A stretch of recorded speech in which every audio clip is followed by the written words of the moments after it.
Hi everyone, this is EVHSD and I'm doing a quick game review on a game which my girlfriend got for me for Christmas, which is the new Need for Speed Most Wanted by Criterion Games. And question which I've been asked is it like the original Need for Speed Most Wanted, which I absolutely love. It's a brilliant game. But is this one like the original? And with this, and there's only the short answer is kind of. You do have the Most Wanted list, obviously, and of course you have to race cars. You have to race. You have to get something which is called speed points. You have to get more enough speed points to be able to race the top 10, and of course the more speed points you get, the higher up you can climb the ladder, and of course until you become the number one. And like I said, it's kind of like the original. There are some things which Criterion have just wiped out, which I've been kind of disappointed with. The number one thing which I'm disappointed in is the fact that there's no real storyline to it. And like the original, you went to a new place, your car got impounded, and you had to basically get it back by climbing the ladder again. And of course you had Cross for the police guy, Sergeant Cross, and you don't have any of that anymore in this one. It's just simply get to the top of the list, which is a bit of a bummer, really. Another thing which I don't really like about this game is you don't really have much customizations on it. You can basically just do what's under the hood. That's really it, which I'm really disappointed about.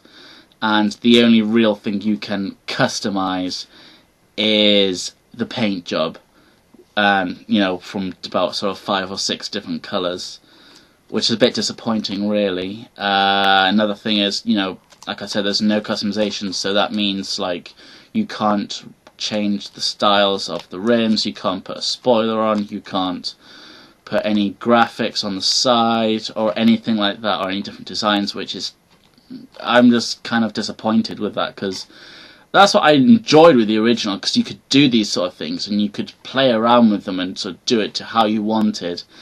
Another thing which I'm disappointed with is the fact that you can only drive a car for 5 races and that's it, which I'm just disappointed with it. I'm just really, I just don't like about it. I mean, it does force you to play with different cars. It does force you to sort of be a bit more adventurous. You can't really just stick with the one car like you could.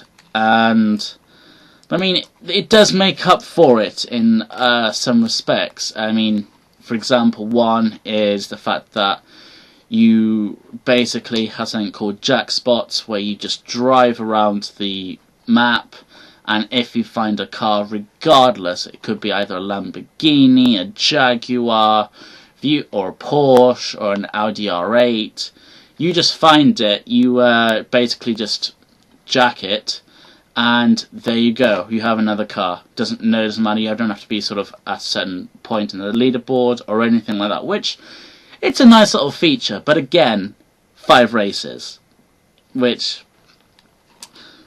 and I mean, that it's making, or Criterion of trying to make it more a sociable game.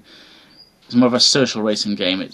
You basically have, you can basically do various different things, such as, which you sort of try and beat your friends and people, of course, around the world, of who has the fastest time on a lap, who's gone through a speed camera the fastest, who's gone over a ramp the furthest. And you know, it's sort of trying to basically more be a sociable game rather than a single player. It's a really short story. I mean, I did it sort of casually, sort of at a casual pace in about 6-7 hours. So I wasn't really sort of trying to complete it as quickly as possible, but it was just about 6-7 hours. And I mean, it does have its good points. There are sort of time, you know, I do enjoy the game. Don't get me wrong. It does have a really nice multiplayer. It's so basically, should you get it or not? I would say yes, do get it.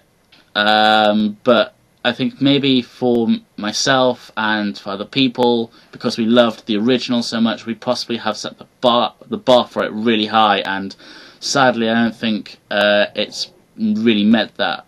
Yes, it's got, you know, nice graphics. You can damage the car so it, you know, actually looks damaged instead of a few scratches.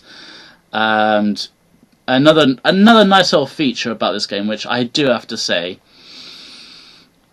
is that with the original, if you accidentally went through some spike strips, that was it. You were basically busted. But with this one, now they've actually got it so you can drive through it, and you can basically still drive on the rims until you basically get to a garage, which will instantly just reflate them, and you can just carry on racing or evading the cops.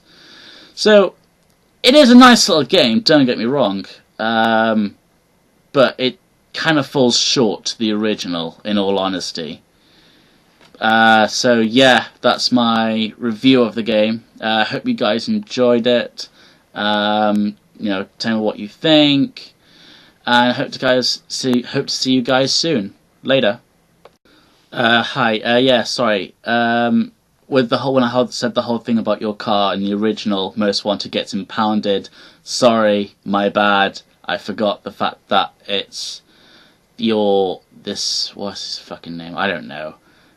Basically the bad guy who uses your car to get to the top, to the #1 leaderboard.